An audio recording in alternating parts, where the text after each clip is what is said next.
Hello everyone, welcome to SportsBeat on WOUB. Thank you for tuning in. I'm your host for today, Jack Zwiezinski, and joining me at the desk is Simon Lupfer, Reece Merkel, Kasey Hill, Axelrod. For this episode, plenty of news around OU sports and even some professional sports, so let's check out today's topic. We start with OU Volleyball series split with Western Michigan and their conference tournament preview. Then we bounce to football, where Ohio secured a perfect at-home record.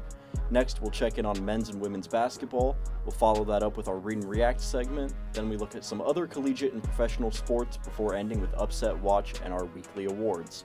SportsBeat starts right now. We're starting our show with OU Volleyball, who concluded their regular season but have made it to the MAC tournament. The Bobcats took on Western Michigan this past weekend and split the series. Simon, what did we see from each game? Yeah, so OU splits with Western Michigan on Thursday and Friday. Dropped game one on Thursday, 1-3, and this was just kind of a bad loss, kind of an ugly loss all around. Won the first set and then just dropped 3 straight. Not a super competitive showing from the Bobcats here, but a couple of bright spots. Mainly Kendall White eclipsing 2,000 career assists, and as I was gathering some info about this game, I found that this season alone she has had 650 of those. So, we've mentioned her almost every week on this show, and you can see why. So 2,000 career assists. Congrats to Kendall White on that. But yeah, this game had to be won for OU to have any hope at the 2 seed in the MAC tournament. They lose this game, and they have no chance at the 2 seed. So they drop this one in 4 sets, but then turn right around and on Friday night get the W on senior night. So with this win on Friday night, OU clinches the 3 seed in the MAC tournament. So we'll talk a little bit more about that coming up. But this one, kind of reverse of what happened the night before. Ohio dropped the first set and then won 3 straight. Won 3 close ones, honestly. The second set, they trailed for most of that set. Finally took a 19-17 lead at one point and didn't really look back. Won that second set 25-23. Won the third set 25-20. So that was a big turning point, I think, in that game. And then in the fourth set, both teams really battled in that one. It was 27-25 for the Bobcats to get that win and clinch the 3 seed in the tournament. I mean, who really stepped up in this series? Yeah, so a big name that jumps out to me is Bailey Blair, and we've talked about her on this show pretty regularly this season too. Freshman stepping up, leading the way on offense, particularly for the Bobcats. She had 16 kills in this one and 17 points, so huge showing from her. But also a new name who we've talked about going back some years on this show, but I feel like has been a little quieter this season, was Kendall Hickey. She had 21 digs in this game, and that led the team. She had a lot of involvement in this one, and I feel like that was a big difference maker for the Bobcats here. So, what about the environment in the convo for everybody at the table? Yeah, I was there on the Thursday night game, and Western Michigan had a lot of fans show up. I was surprised on how many people came from Kalamazoo. I think I'm right with Kalamazoo. Yeah. It was pretty packed in there, I would say, for some of the volleyball games I had been to before that. But overall, I could kind of feel in the first game a little bit of disappointment. There was serving errors and just balls that were a little off the line. So they kind of got unlucky, let those errors get to them. But I'm glad that the second game went better. Yeah, and in that second game, a name that I failed to mention when I recapped that is Brynjaki. And Brynjaki has kind of played second fiddle to Kendall White, I think, for a lot of this season, especially as far as assist numbers go, right? I mean, nobody is touching Kendall White's number on that. She's leading the team by almost 200. But Bryn led the way for the Bobcats in this one with 31 assists, and with Kendall White only contributing 6 in this one. Wanting her to be healthy and be ready for the tournament, that was huge for Yankee to step up and get a lot more of those first string kind of reps in that role. And I think it'll help the Bobcats tremendously as they kind of move into the postseason here. And so going into the postseason, Ohio slotted in as the 3 seed in the MAC tournament. They're lined up to play Bowling Green this Friday. Kind of give us a little bit about that game. Yeah, so the Bobcats have played Bowling Green once this season. It was way back on September 25th. It was MAC opener for Ohio, and they lost 1-3. They lost in 4 sets in that one, and that it wasn't a great showing. But honestly, that was a completely different team than what we're talking about. Different yeah, team. I mean, we have talked about the turnaround that this team has had, been kind of unreal, and I have a lot more reason to be optimistic, I think, this time around, other than just the seeding, right? It's 3 versus 6, but everybody knows once you get in the tournament, anything can happen. But, last time they played, Bowling Green's Amanda Auden, she was a problem for OU. She had 30 assists and 13 digs, and she really led the way. She was kind of the big key contributor for the Falcons in that one. And then also last time they played, Bailey Blair was almost non-existent in that game. She had 0% attacking efficiency because she had 9 kills and 9 errors. And then she had 0 blocks, 5 digs. So I think it's fitting that I just mentioned her name in this Western Michigan win, kind of leading the way for this offense, because I think that is going to be really big as far as momentum goes as Ohio heads into this MAC tournament, as Ohio heads into this game specifically against Bowling Green, where it might be a little shot at redemption for Blair. And what do you think the advantages of them being the 3 seed are? Would you almost prefer them to be the 3 seed over the 2? Honestly, I am not sure. I'm not sure how different that path would have looked, but I do remember sitting at this table just a couple weeks ago and even throwing out that idea of being the 2 seed, if that was possible. But I think there is almost an immaturity that can come if we start talking about this what if they were the 2 seed, or like should they have gotten the 2 seed, because just look at where this team was at the end of September, at the beginning of October. We would not have expected to be talking about this team this week, right? Yeah, we are not in a place to worry about what ifs. We are in a place to say thank God. Yeah, their season would have been over at this point. Yeah. And I think it's a valid question, but I think as the 3 seed, you have a lot of opportunity in front of you, especially if the bracket plays out the way that it's supposed to. You don't have to face that 1 seed potentially until the final. So. I think I like where the Bobcats are at. I think the Bobcats feel good about where they're at. They're one of the hottest teams in the country, and I think they're going to play like it. Yeah, what an incredible turnaround for the volleyball team. So next up is football. The Bobcats played in their final home game of the year, where they invited a winless UMASS team, and Ohio dominated with a 42-14 victory. Kasey, how'd they get it done? Yes, like you said, 0-10. And the weather was terrible. I actually texted our group chat here, and I was like, who has free streaming for the game? It's 40 and pouring rain. And shout out to Craig Neal. He responds, Peden Stadium. So I put on electric. 2 pairs of socks, 2 pairs of pants, and a winter coat, and I went to the game. There were probably less than 100 people there, but it was still super fun. The kickoff of the game was actually delayed by 15 minutes, and then the same thing happened for a lightning delay just before halftime. And Brian Smith actually talked about, head coach Brian Smith, after the game, that he felt his guys handled the weather delays pretty well. But despite this weather, the Bobcats went off on this game. Granted, UMass was 0-10, like you said. So I wouldn't say that besides the weather, there was much pressure on the Ohio team, but their stats were insane. C.A. Bangura rushed for his career game high with 196 yards and 2 touchdowns. Come on. I mean, that's crazy. is wild. He has now completed 2 seasons of 1,000 rushing yards at Ohio University. But it wasn't just him. Parker Navarro and Duncan Bruin were sending UMass defenders like a slip and slide on the turf. It was hilarious. Parker scrambles just so excellently in the pocket, and he's so confident on his toes, even in the pouring rain. He was just breaking ankles. Same with Duncan Bruin, who was hurdling over defenders in the red zone for a touchdown. For the few of us that were willing to bear the weather, the stadium was electric. You had something to say about Duncan? I don't have anything. No, actually, I was looking at ESPN, and their attendance was 12,000. Oh my gosh. No. So I think they might have been including a little bit of, maybe the players, the workers, all the staff. The entire thinking- staff? No way. Yeah. It did not look like that. What? Because, let's think. Maybe I was exaggerating on 100, but not even 500. Let's think back to Western Michigan game. That was that home opener this season or West Virginia game? West Excuse Virginia? me. And Yes. yeah, that set an attendance record at 26,000, 28,000. And then There's hitting, no and then way. hitting No a way there was season 12,000. No way. and then hitting a season low with 12,000.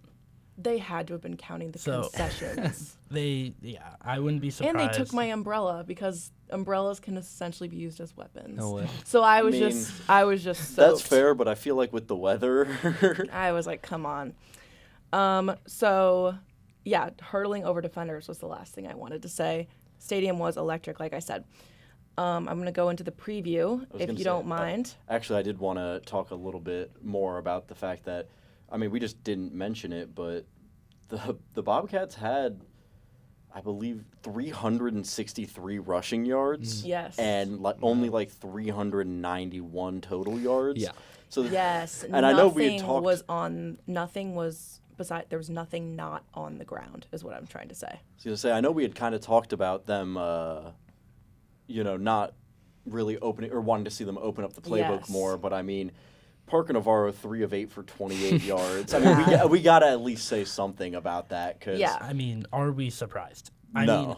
In the rain, your mentality goes to running the ball. Oh yeah. And then when you have Banguro in that backfield who can literally run anyone over, and then you have Duncan Bruin who can just hurdle over anyone. Yeah. You have to go to that ground game. Yeah, and to your point, Reese, I think this is not necessarily something that's been a question for this OU football team, but it is always good to see when this kind of dominance in the trenches comes to fruition, even if it's kind of forced by the weather. But to know that a team who could potentially be playing in Detroit or potentially be playing in the postseason can win games like that is huge to know. And how do you score 42 points on 28 yards passing? That is ridiculous. So I'll tell you exactly how. They had 3 rushers with over 80 yards Exactly. and 6 rushing touchdowns, 2 from C.A. Bangura, 2 from Duncan Bruin, and 2 for Parker Navarro. Yeah. Now, after this, though, only 6 teams remain in the bid for the MAC title, and there are several different scenarios for Ohio to make the MAC title game, according to WOUB Showcase reporter Grant Kiefer. What's the best-case scenario for the Bobcats to return to Detroit? As usual, when we're talking about any sort of tournament standings, the margins are slim. So for Ohio, Toledo and Central Michigan both need to lose at least one of their 2 final games. And that immediately comes a problem because Toledo and Central Michigan play each other next week. So one of those is going to be a guaranteed victory. OU will at least need one of those 2 teams to lose this week, and then whoever lost will have to win that next heads-up matchup in the upcoming week. If Central Michigan and Toledo win this week, OU will be eliminated from making any MAC title game. So long story short, Bobcat fans need to cheer for Kent State and Ball State this weekend to hope that either one of them upsets Central Michigan and Toledo. Chirp, chirp. And then, so currently the top 6, we're looking at Western Michigan, Ohio, Central Michigan, Toledo, Buffalo, and Miami, which gets interesting when you know that Ohio's looking to play Buffalo and they need to win that game. Yes. Especially. Now, the Bobcats have 1 game left, which I kind of just, spoiled for you. Sorry, you're fine. Kasey. No, you're fine. What are they looking at to round out the season? Yes, so Ohio is traveling to Buffalo, New York on Friday the 28th for their last regular season game, like you said. Buffalo's tied for 3rd in the MAC. They have 4-2 conference record. Across their records, stats look pretty even between these 2 teams. Buffalo has outrushed the Bobcats by more than 500 yards, but Sia Bangura has their leading rusher by 400 yards himself. So that's not really concerning. The only thing that seems concerning would be Buffalo's defense. Senior linebacker Red Murdoch has 41 solo tackles and 6 forced fumbles on the season. And their run defense is just across the board excellent. Buffalo does play Miami tonight at the time of this recording. And Miami is the favorite in that game. But Buffalo, much like the rest of the top 6, can't afford another loss. But in terms of next week's game, there can be plenty of MAC title implications. And I mean, speaking of the MAC title, how excited are we as just fans of Ohio football for this game coming up against Buffalo? I mean, it's a huge game for the university, huge game for the team. Yeah, I mean, it's huge. I don't know what other words I can use to describe it. And I like what Kasey said about Buffalo's defense. I think this is going to be super telling for this OU team. We talked about we want to see them open up the playbook a little more. This is the week that it has to happen. It is do or die time for the Bobcats, and especially with the run defense Buffalo has, we're going to have to see Parker Navarro kind of go superhuman like he did at the end of the season last year, and he's going to have to take the game kind of into his hands unless CA can do CA things and really just tear up this defense. But, I think it's going to be really telling, and I'm super excited. So now jumping into our winter sports, men's basketball played a tough match against Louisville on Saturday. Reece, it looks like there wasn't a whole lot of defense going on in this game. Not at all. What happened? I mean, defense really was at best mediocre. 30 fouls, which honestly really just cannot happen. Aiden Hadaway did have that technical in the first half. Really can't happen. And then he later in the game did foul out. So that we can't really make that the norm this year. I will say last year he did foul out, and then in a presser after the game he said he will never foul out again, but yet he did get injured in that next game. So hopefully it's not a little bit of like deja vu. Hopefully we won't see that again. Jackson Paveleski. Best game by far this year. I mean, we're only 4 games in, but I mean, season high 28, 3 threes. He is the star on this offense, because he was kind of shadowed by AJ Clayton, AJ Brown, but now that they're both gone, I mean, he's averaging 21 points a game, which when I last checked, it was 49th in the nation. So we have that right. They have that right there. And then going back to the defense, they allowed 106 points. They'll have to step up in the conference this year to maybe they will go back to the MAC championship, but winning the MAC championship, they will need to step up. 81 points against the 12th team in the nation is something to be proud of. I feel like also kind of basing off that, we kind of got to circle back around to Jackson Paveleski. I mean, what's the magnitude for a player like him dropping almost 30 points against a team like Louisville? Oh, it's huge. I mean, if he's dropping almost 30 against a ranked team, now they're the number 6 team in the nation, I believe. I mean, dropping almost 30 against them, he has to go off for these Bobcats. I mean, it's really nothing short of anything else. I mean, and we also saw J.J. Kelly. Pretty sure he's a true freshman. He made his first start in this game, also had a game. I mean, he really proved on why he should continue to start. And then we mentioned it at the beginning going in. We've mentioned it through the recap. The defense. I mean, what needs to improve? Is it just they're not making switches on time? Is it perimeter defense? Are they having trouble guarding, charging, shooting? Like, what's going on with that defense? Honestly, it's a mix of everything. I mean, interior, they got Javen Simmons in the portal for a reason to help that interior defense, right? And he just really hasn't been stepping up. And then outside, they aren't really, going back to the arc and, denying the 3.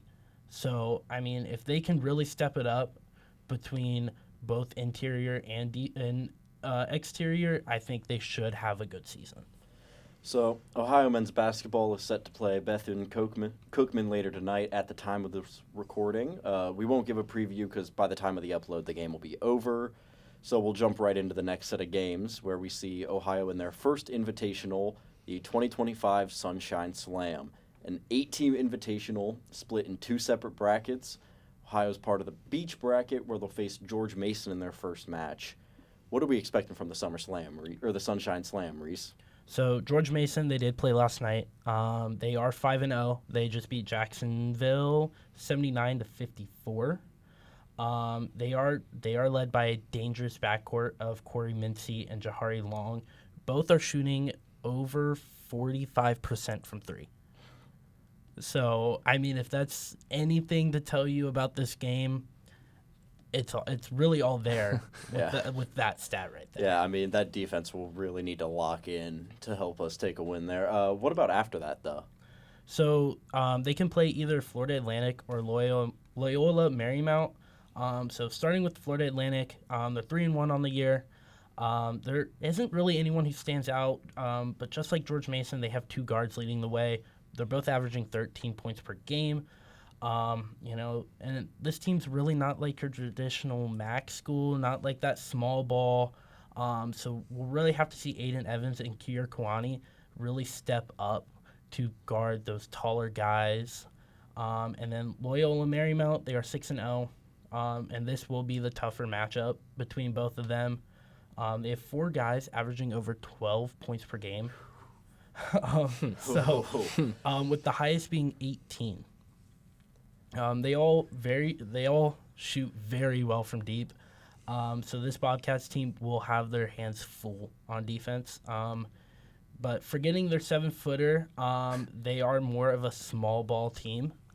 So that could be in favor of the Bobcats for this one. And that leads in who else besides Javen Simmons and Jackson Pavletsky is going to need to step up this weekend? Honestly, we'll have to see, Aiden Hadaway. We'll have to see AJ Shelton.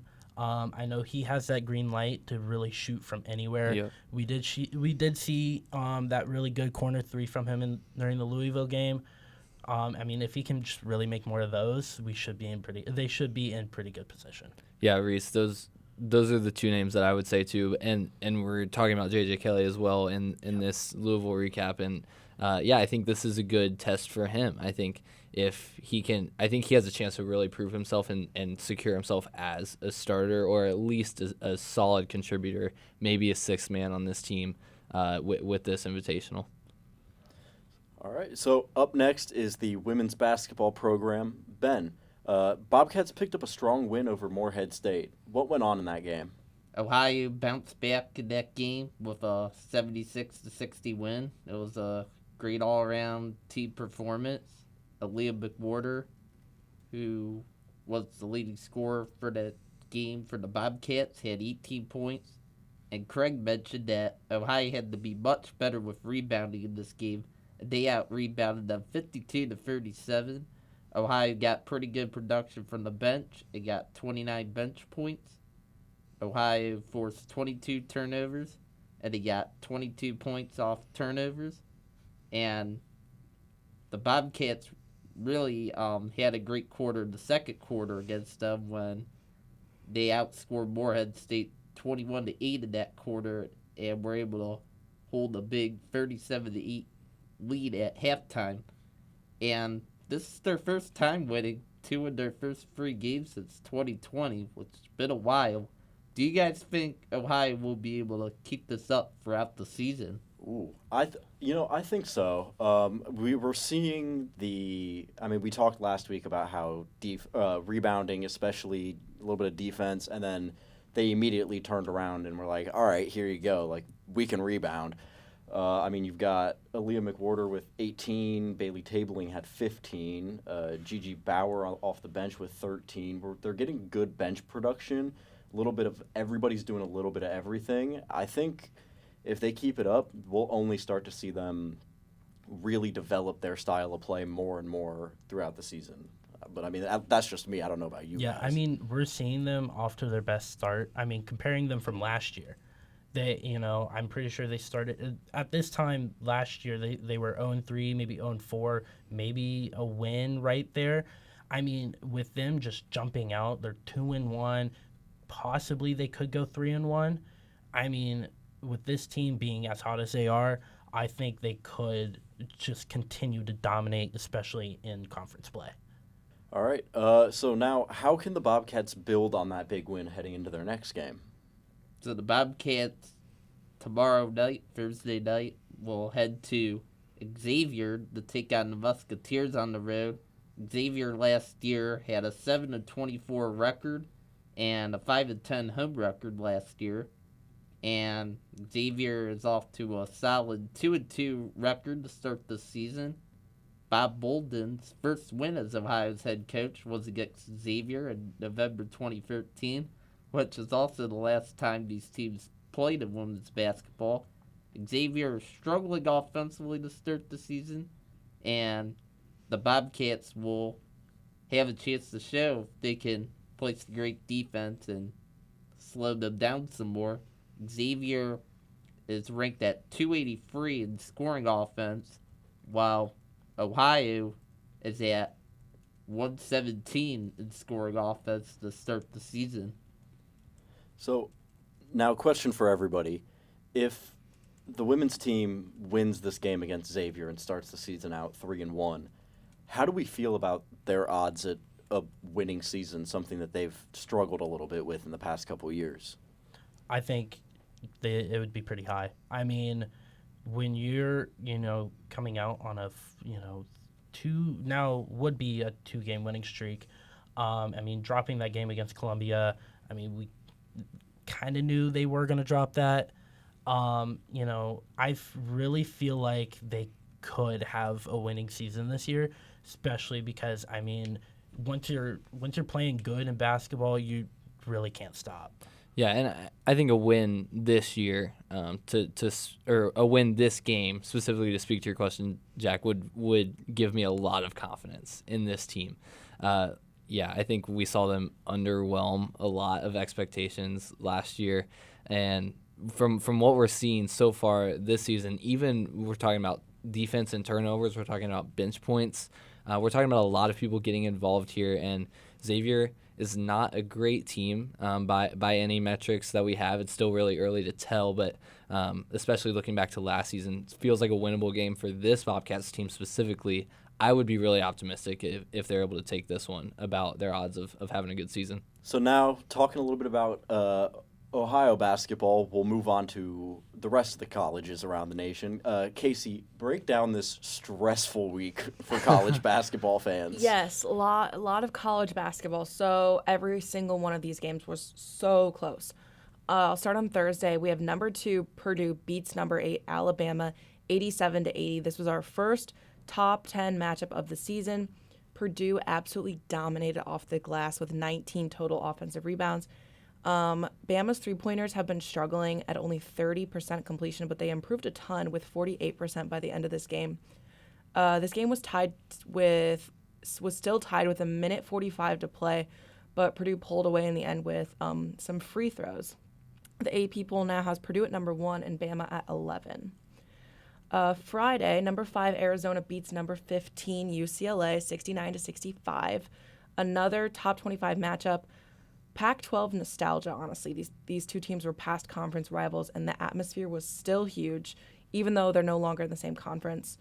Arizona's Anthony Del Orso dropped 20 points off the bench, and Arizona heads up to number 4, and UCLA drops to 19 on that one. Saturday game, we have number 3 UConn beats number 7 BYU 86-84. BYU freshman AJ DeBansa who is actually a potential number 1 draft to the NBA this summer, drops 25 points. He helped BYU to lead this game 82-77 with under a minute left to play. UConn scrambled to win it with free throws and one three-point shot from Dawson Baker.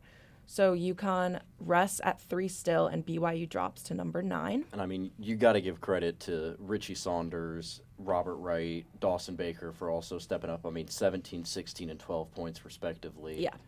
I'll go on Sunday. Number 1 Houston beats number 22 Auburn 73-72. This one was the most entertaining for me. Last season Final Four matchup. So Auburn's senior Keyshawn Hall dropped 20 points with 11 rebounds, which is his third consecutive double-double. But he was fouled and limped to the bench with about 4 minutes left to play, and his absence in those final minutes honestly could have made the difference. But Houston's defense is just unmatched. That's probably why they were ranked number 1. Auburn had multiple blocked shots and layups batted away off the rim, and those points were making the difference between 73 and 72. Houston wins by a sliver, but actually still drops to number 2, and Purdue took that number 1 spot, like I said, and Auburn remains at 22. So with the little bit of Houston dropping to 2, Purdue going up to 1, flopping places, what team out of those two do you guys think is the best in the nation currently? Honestly, I haven't been watching much basketball, but I would probably say Houston. I mean, they looked really good last year. They're proving that they can continue this year. So I honestly would take Houston over Purdue on this one. Yeah, I would agree. I think Houston, I mean, we were talking about them in this kind of way last year too, this defense and just the way they kind of suffocate their opponents, how they can kind of play whatever style they want to play because their opponent can't get anything going offensively. And yeah, I think Purdue is a great team, but I'm going to be that guy.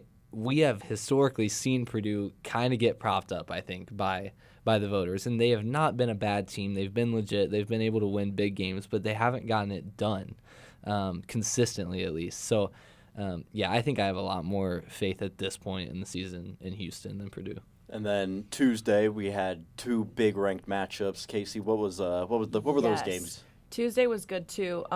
Number 17 Michigan State beats number 12 Kentucky, 83-66.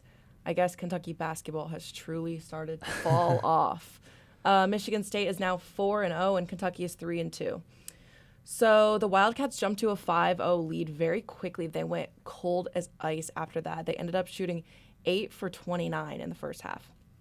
Kentucky point guard Jalen Love is missed immensely by the Wildcats. He has missed their first 5 games with an injured shoulder since preseason and has no specifically known return date. The Spartans took that game pretty easily. Also on Tuesday, we have number 24 Kansas to number 5 Duke, 78-66. Kansas, another major injury for this team. They're missing their freshman Darian Peterson, the nation's top recruit, due to a hamstring injury. I guess it was during just like some backyard basketball that happened. That's unfortunate. Can't be doing that. Can't have that. It really sucks. You got to keep an eye out for yourself. Yeah. His absence was definitely enough to make a difference for the Jayhawks in this game. Kansas also ran into a lot of foul trouble. Bryson Tiller fouled out with 3 minutes left to play. Cameron Boozer was Duke's top scorer along with his twin brother, Caden, that dominated in the second half. These twins are pretty interesting. And then the score was quite close until the final minutes when those fouls caught up to Kansas, and Duke took the win. No ranked teams lost to an unranked team this weekend. Oh, sounds like Kansas was sorry, not sorry. Yeah. So plenty of great college basketball this week coming up. Here are our 5 best games. Wednesday night, we see number 3 UConn versus number 4 Arizona, and number 8 Illinois versus number 11 Alabama.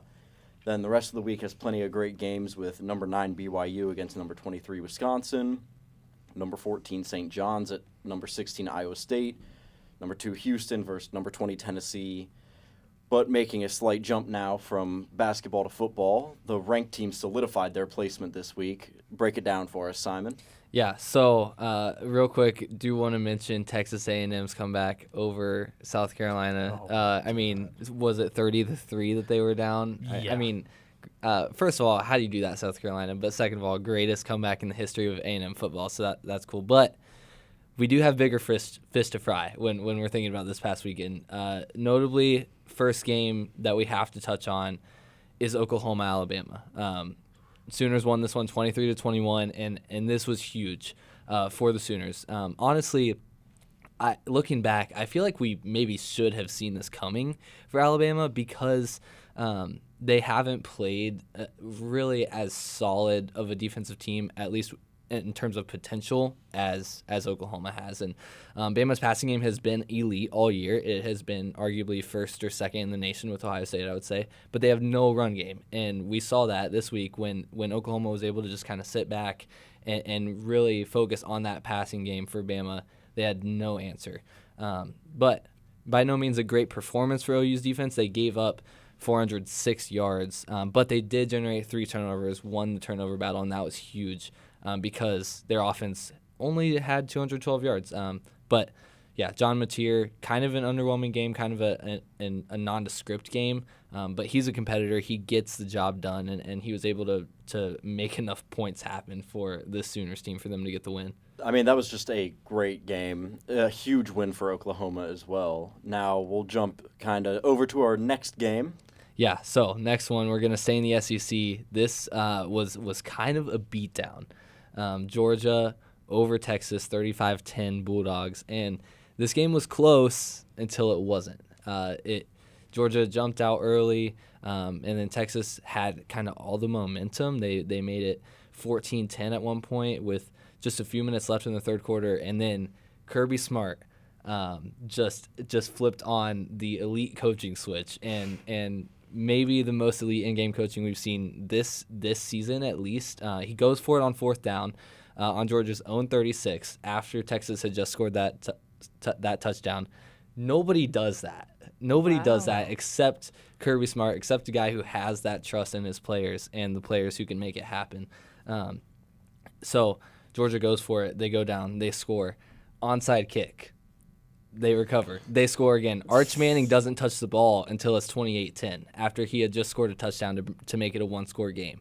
I mean, that is elite coaching by Smart. That is elite execution by his offense. And, the trust in his players, I think, is well warranted because Gunnar Stockton is a beast. He was 24 for 29 in this one for 229 yards and 4 touchdowns. He had 1 pick to go with it. But I think we've seen this Georgia team, something about them is that you just can't kill them. Like, they have been down in multiple possession games multiple times this season. They've even been leading in games and getting close, like in this one with Texas, but then they just pull away. And you cannot kill these Bulldogs.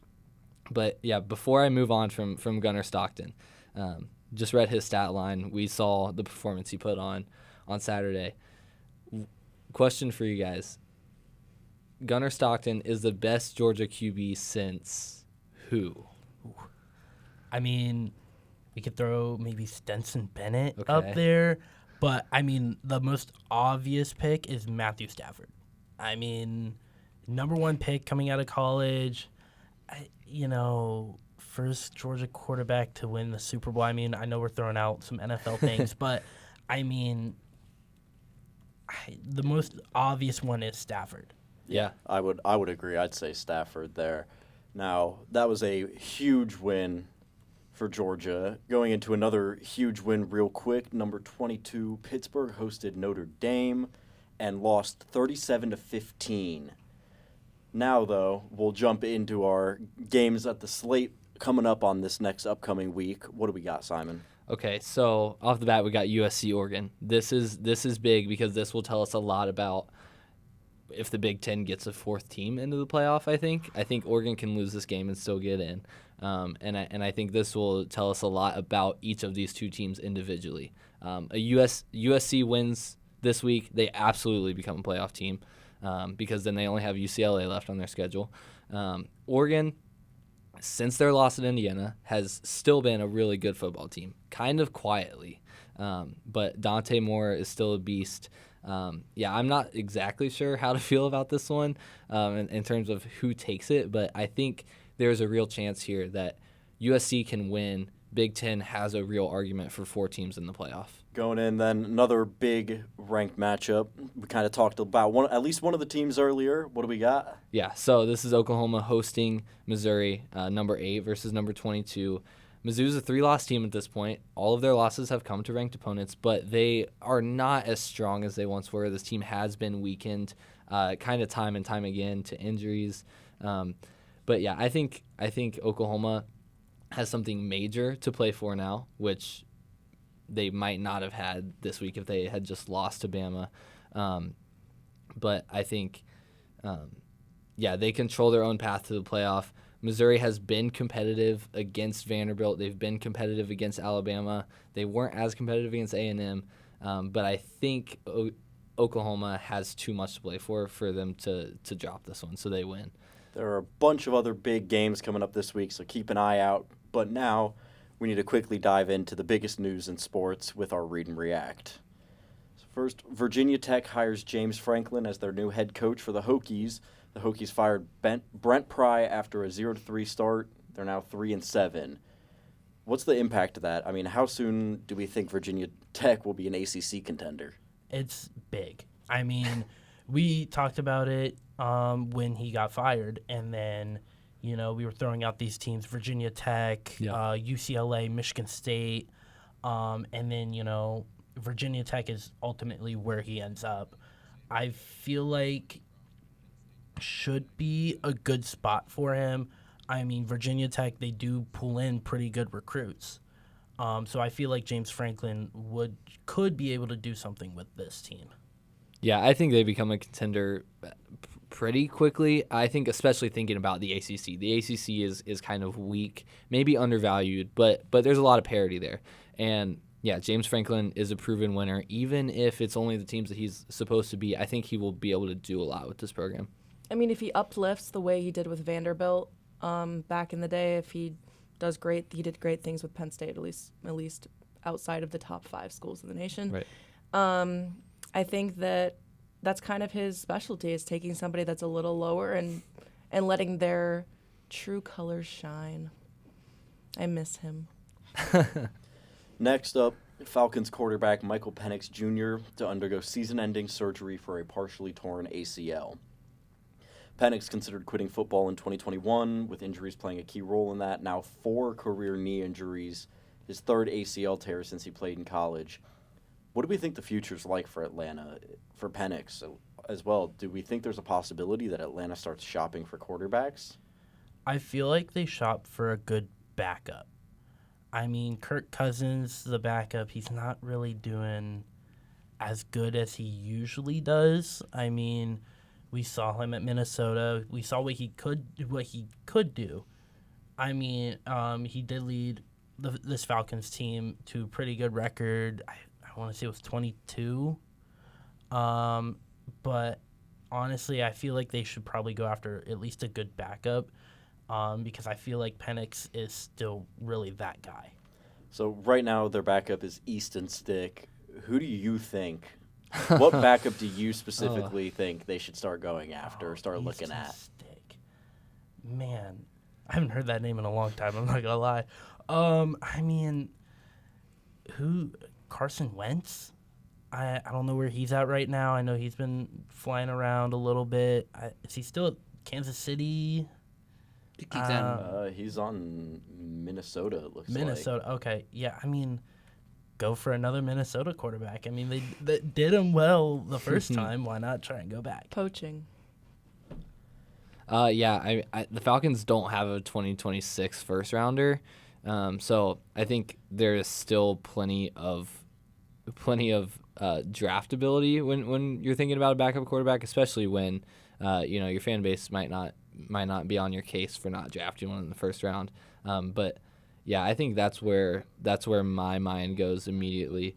Some of those second, third, fourth rounders who could potentially develop into maybe a lifetime backup, but maybe somebody who can really come in and make a name for himself. And the NFL has decided to suspend Cincinnati Bengals wide receiver Jamar Chase for 1 game for his altercation with Pittsburgh Steelers cornerback Jalen Ramsey. I mean, what do we think about that? It's that dumb. Whole altercation, everything. It's dumb. I mean, if Jamar didn't spit on him, none of this would have happened. I know he tried denying it, and then Can't spit on guys. No. And then he tries appealing his suspension, and then it also then just got denied. So I mean, you really can't just spit on someone because they said that's definitely something. wrong. I didn't know that they could review like TikTok footage that they found after the game and decide we'll suspend them even after it's gone. I would have assumed that there'd have to be a flag thrown on him for them to do anything about it. But Yeah, I mean, that's whatever. true. But yeah, he deserves a suspension or whatever he got for that. I agree. Now, how do we feel about the fact that as of today, Joe Burrow was listed as a full participant in the Bengals practice? So, I mean, what's the timing like that? They're about to get Joe Burrow back, and they lose Jamar Chase. I mean, really, about time. I mean, he's been out for, 2 months with the turf toe? Mm-hmm. I mean, it's about time, really. I mean, Cincinnati needs their savior back. And now we kind of just talked about the Bengals. They ran back the Unk Bowl against the Steelers. Reese, what do you have for us with that game? Oh, man, I have to go back to it. Bungles. The Unk Bowl Part 2. They played the Steelers earlier this year. I mean, Unk Bowl, granted, it wasn't for long because Aaron Rodgers did leave that game with the wrist injury.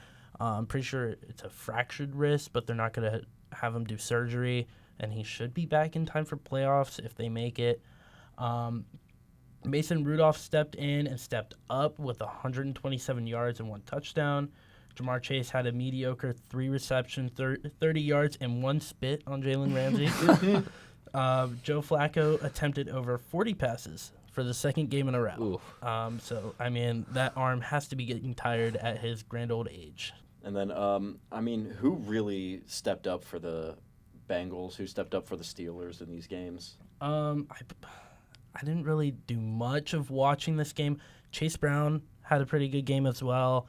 I'm pretty sure he went just under 100 yards. I think he was sitting right at 99. Yeah.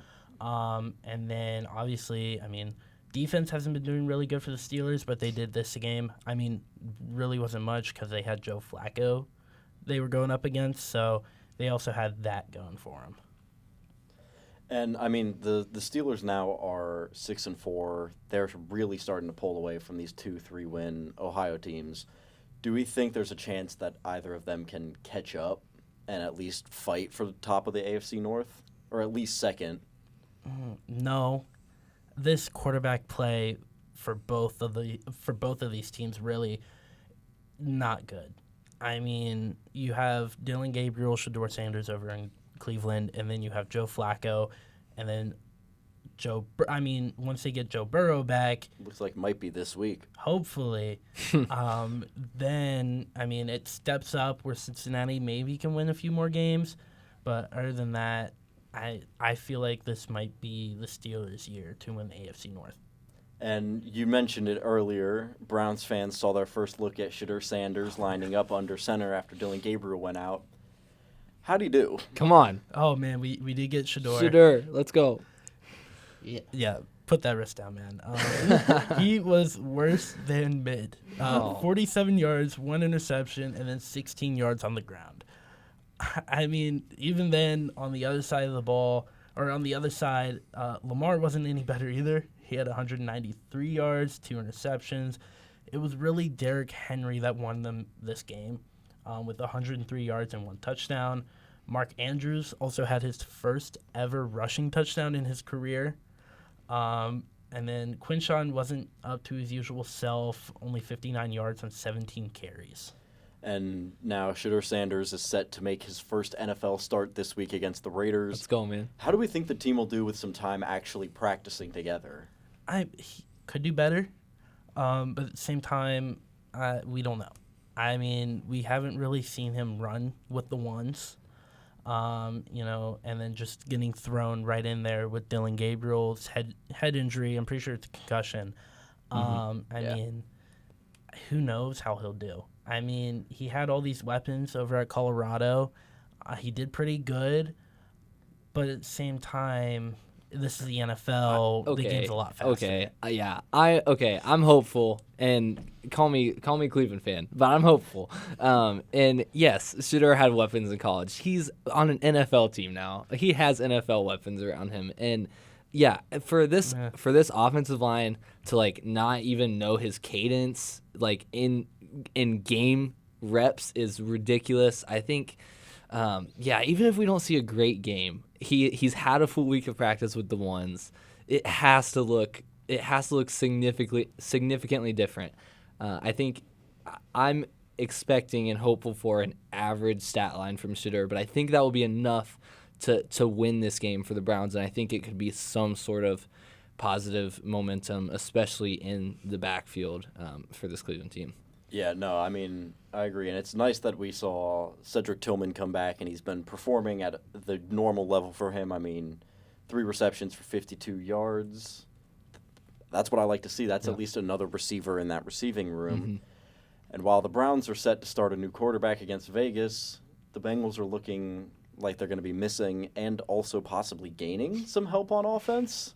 What's that game looking like? So the Bengals are playing the Patriots. The Bungles are playing the Patriots.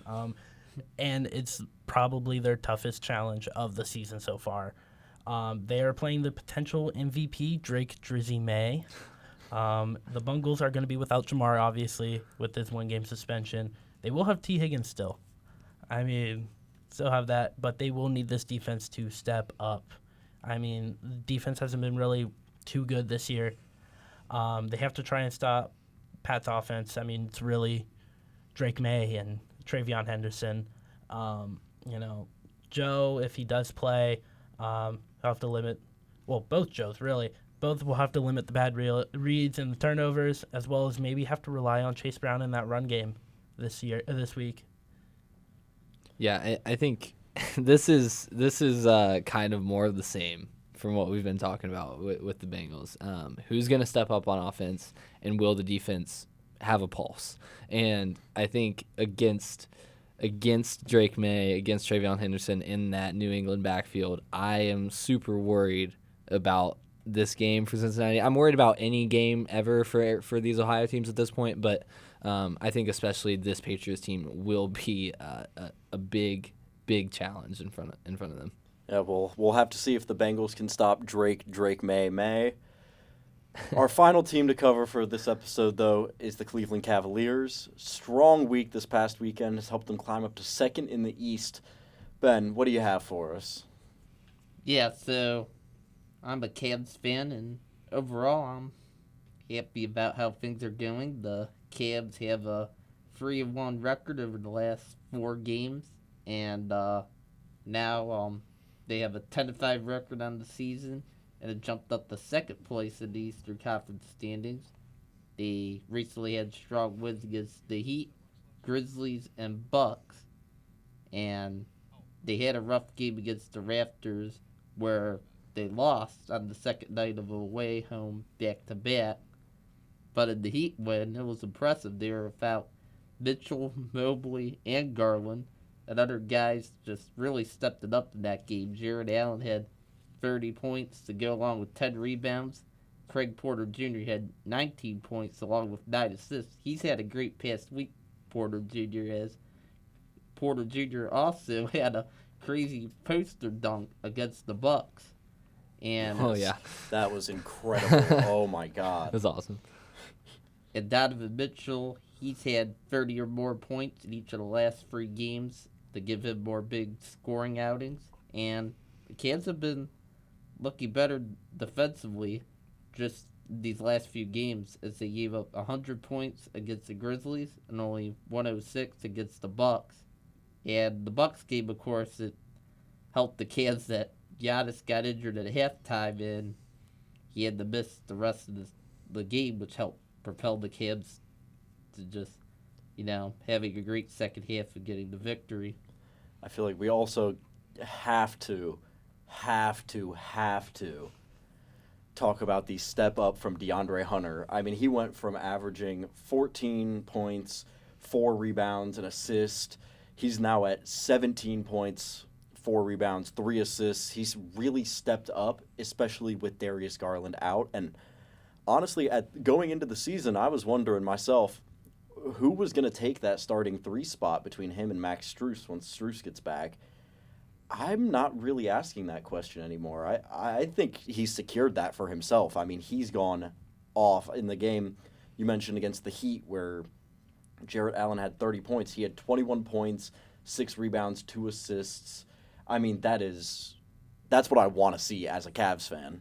Yeah, and I think another thing, especially about this week, that has been encouraging as a Cavs fan has been the way that they have been able to kind of battle through adversity, to kind of keep their composure in close games.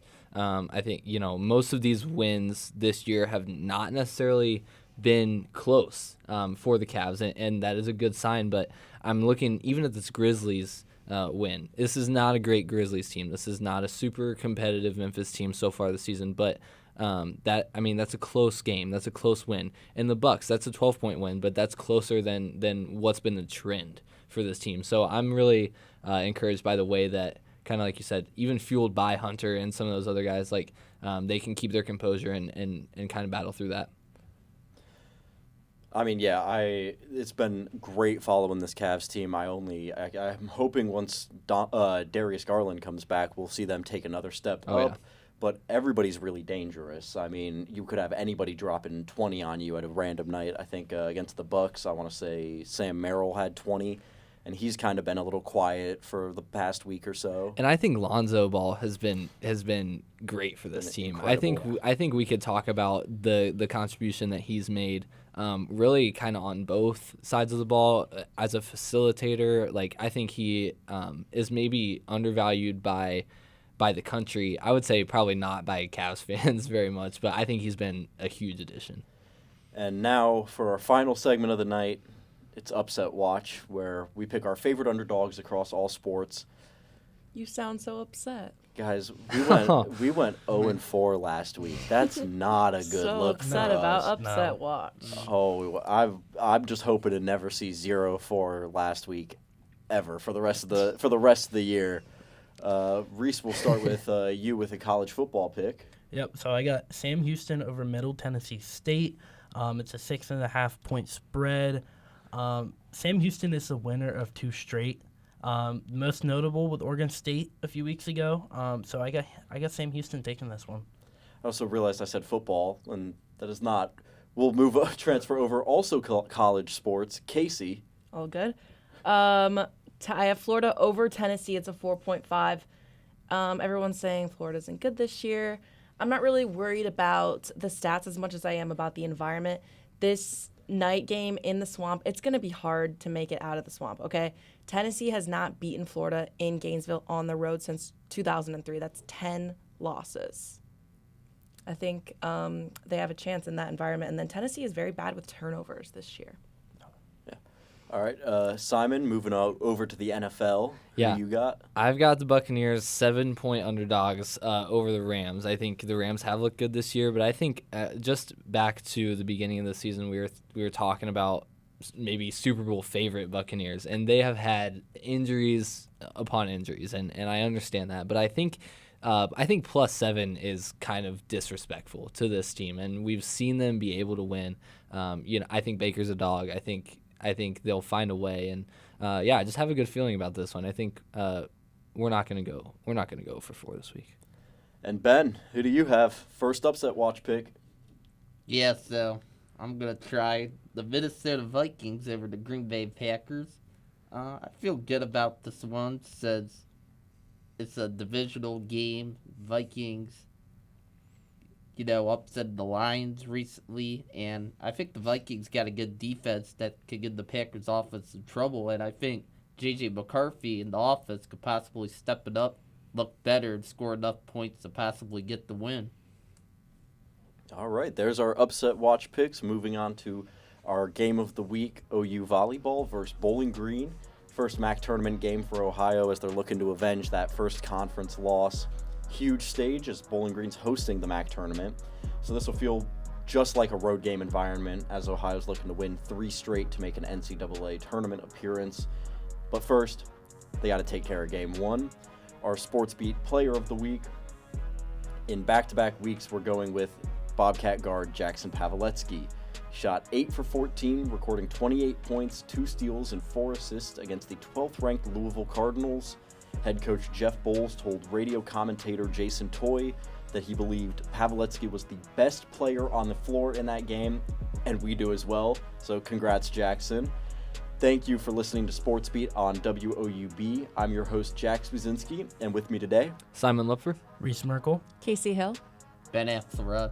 You can listen to us on WOUB 1340 AM radio at 9 p.m. or search us online at woub.org/listen, SoundCloud, Spotify, Apple Podcasts, and YouTube. Don't forget you can follow us on Instagram at SportsBeat WOUB for more digital content. Next week, we're on Thanksgiving break, so we will not be posting an episode, but we'll return December 4th, so happy holidays to all of you. This has been SportsBeat.